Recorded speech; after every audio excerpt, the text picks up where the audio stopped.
All right, let's do this. What's up, everybody? My name is Samir Azizi, and welcome to Toronto DAO Podcast. Nabu is the guest today. What's up, man? How are you? I'm hype, man. How are you? I'm doing fantastic, man. I just had 3 baklavas and a coffee, so Really? I'm sugar high right now and caffeine high. Man, that baklava hit me hard too. I'm on a sugar rush. So let's go for it. Okay, I'm going to be honest, and I told you that before. I came to Solana Startup Village. I saw you having such a high energy, and then I saw your tweet. You took a bunch of pictures, and basically on one picture, I saw myself like working on something, and I was like, "Who is this guy?" And I went on your Twitter account. Okay. Yeah, I said you made me famous. Because I went to your Twitter account, and you have like gazillion followers. So I was like, "What the hell is going on? Like this crazy?" Like I went to your Instagram. There's like even more followers.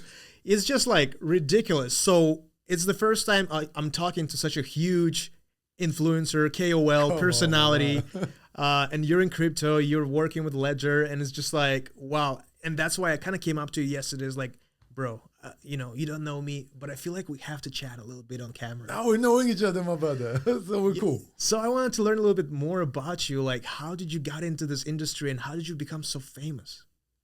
Oh, I don't count myself as famous, to be honest. But I love on-chain world. So you see, like back in 2021, when I came, I'm in crypto from 2017. But being in crypto and being in Web3 or on-chain ecosystem are two different things, at least the way I see it. Yeah. So I count being in the ecosystem when you come in and vibe with the community. So that for me, that was the part in 2021 when I came into the NFT side. I came in from the art side. I love the art, digital art. I came in, I started vibing. Back then, it was a big thing that somebody was full-time Web3. Right. I sold my startup. I was actually looking for a new ecosystem to work with. So I was full-time Web3 at the start. So maybe that's one of the reasons I got more subscribers and more contact with people, because from the moment I came in, I was full-time Web3.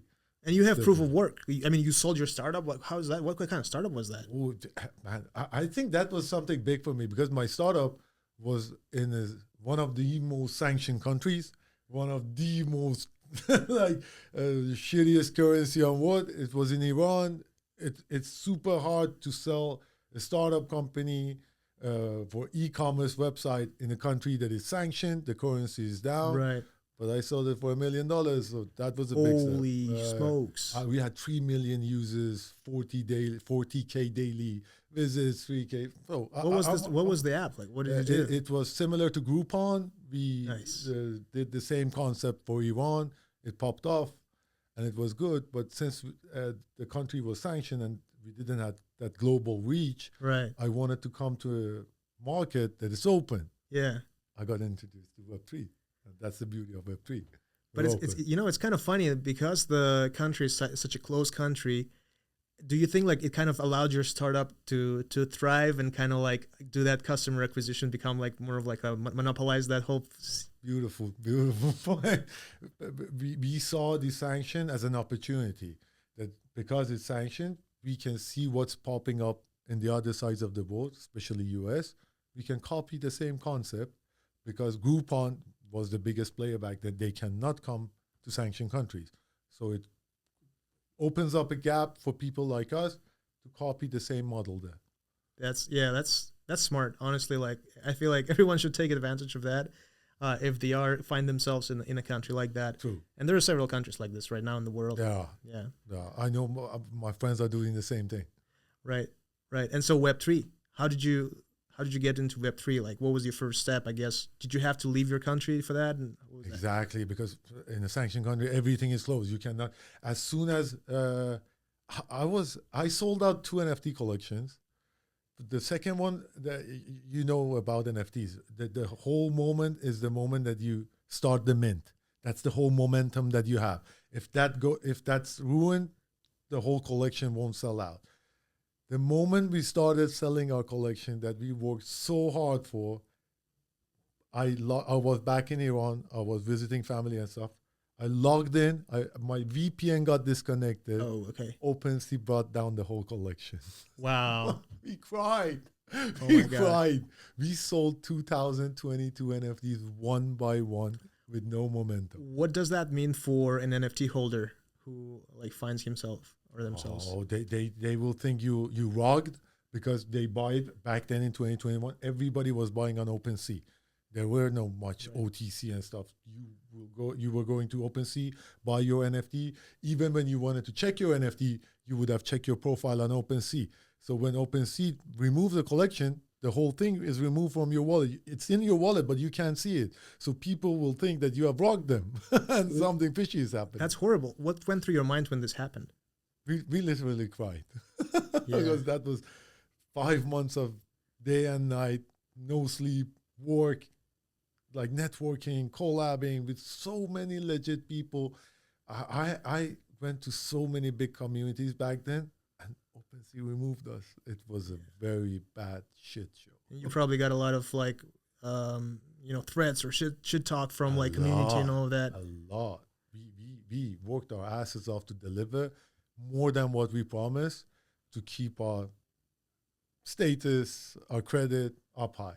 Right. It wasn't easy. What was it like? What was it like to come back from that and do another round of those type of projects? It made me the person that I am today. I have seen so many things in this space. I have so many unique experiences for one person. I don't know many persons in this space that they have done art, IRL exhibitions, degen, hybrid, products, digital, everything. I have been in every section of this space. I have done collab manager, I have done moderators, I have done everything in this space. Mm-hmm. Part of it was these things that's happened to me, that I had to go into all these trenches.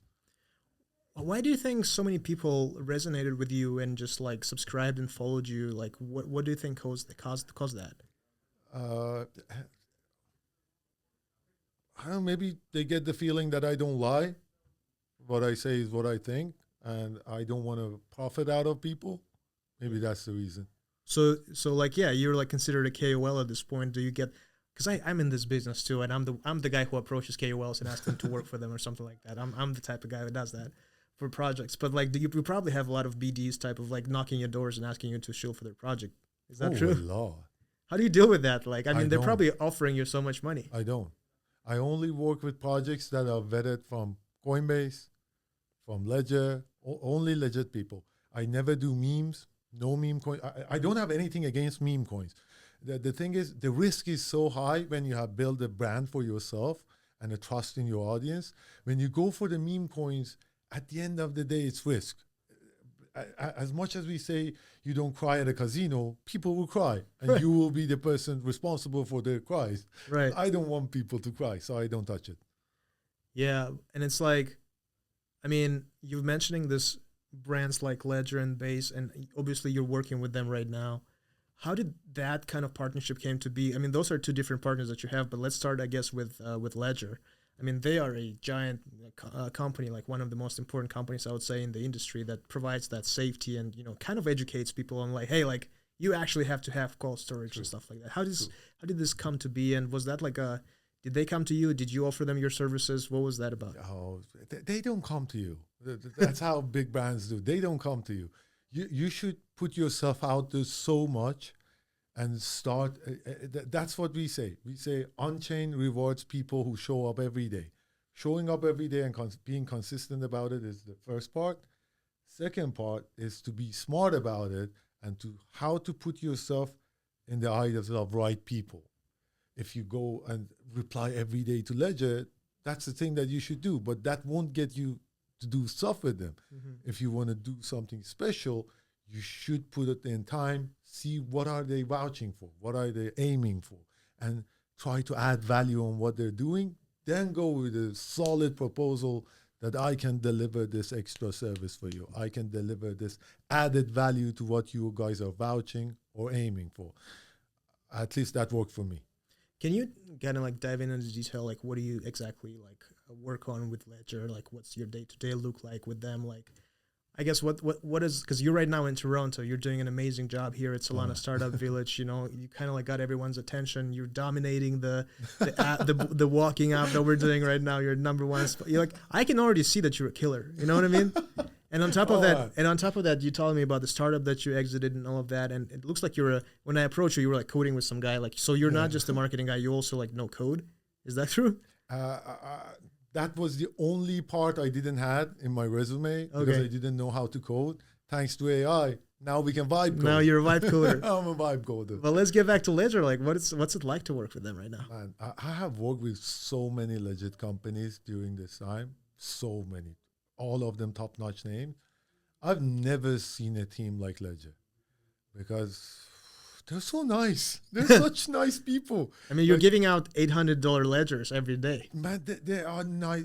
The reason I love Ledger is that they don't even push me to sell anything. They just say, we are the thought leader of self-custody. We want people to believe in self-custody and vouch for self-custody and educate other people why self-custody is important, why this power brings responsibility, and how to use it. I love that. Would you say, and I love that too, would you say education is a huge part of your work with Ledger? I can't say it's huge, but definitely they saw something.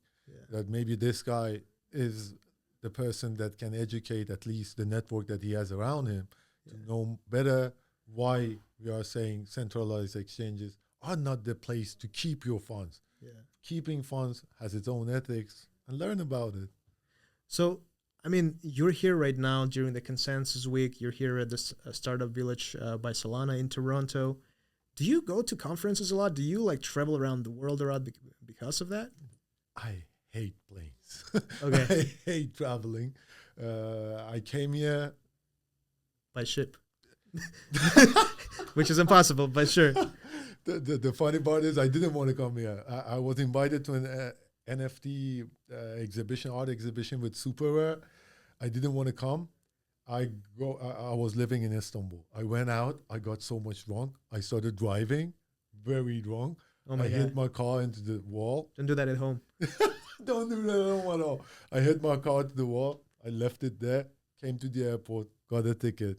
Came to Toronto. Hold on, let's take a pause. You crashed your car in Istanbul and you just kind of like fled the country and came here? And I asked my friends to fix it. Okay, so you're not wanted in Turkey right now. No. Okay. I'm cool. Wow. But that's like kind of crazy.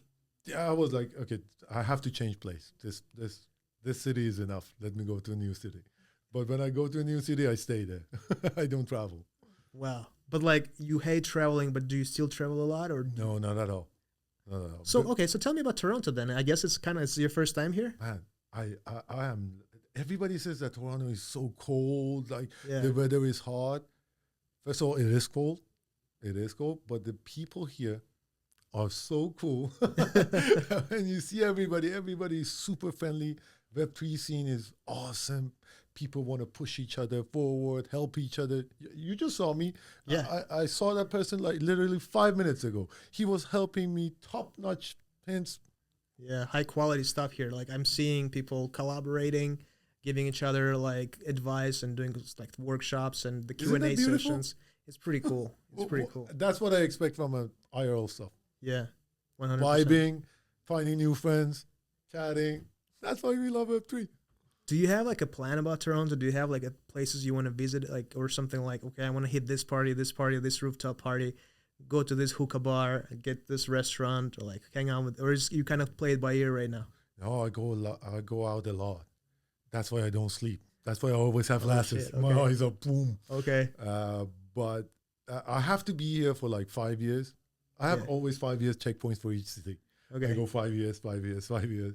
And this 5 year, this is my challenge for myself. I'm going to try my best, at least from my side, to push the Web3 scene in Canada as much as I can. Wait, hold on a second. So you're going to be staying here? Yeah, 5 years. And you just came? Yeah, not just, but less than a year. Oh, wow. That's awesome. I thought you just like traveled from Turkey or something. No. I'm still a FOB. You call it FOB, fresh off the boat. Oh, yeah. Okay. I'm still a FOB, but I'm trying to. Hey, I'm super happy that you're going to be around. That's awesome. We're going to party, man. Cool city. What do you think about Solana Startup Village? I wanted to kind of like ask your opinion about like, what's your take on the whole thing? We're here. It's organized by Super Team, obviously organized by Solana. Like, what's your take right now on Let me tell you something funny. I'm a base guy. I'm always deep into the base. Right. A little conflict here, huh? When I came here, like the view that I had myself, this is my personal opinion.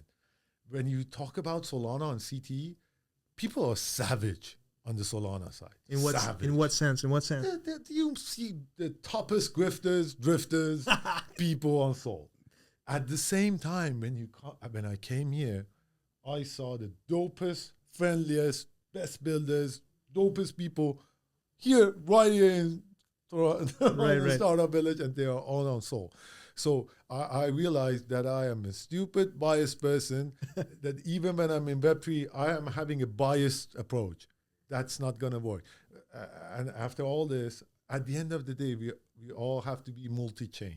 Right. All of us have to push as much as we can, because we always say there's only 1% of the world on chain right now. We have 99 more persons to go. Right. All of us have to push it from all the sides. But to be honest, this is my honest approach. I am vibing so much with Super Team right now. Like, you won't believe, like, dope people. That's great to hear. And I'm vibing with them as well. I mean, I've known them for quite some time right now, like this at this point, and they're so kind and well-organized people. True. My thing is, like, I really appreciate professionalism. And these guys are so professional and they're so on point. I mean, they just have my respect for them. True. Nobody can argue with that. Yeah. You're spitting facts. But you'd be surprised how many people are disorganized, in the industry. Me, myself. You're not organized? I'm not at all. I'm the clumsiest person ever. When I see like this, it's an inspiration for me to be more organized, be more like them. Absolutely. I'm learning. Absolutely. I'm learning for you. Nabu, thank you so much for your time. I really appreciate this conversation. I enjoyed our chat so much, and I just had... It means a lot to me. It means a lot to me. Man. Thank you so much. All I appreciate good. that. All good. All right, everybody. Thanks.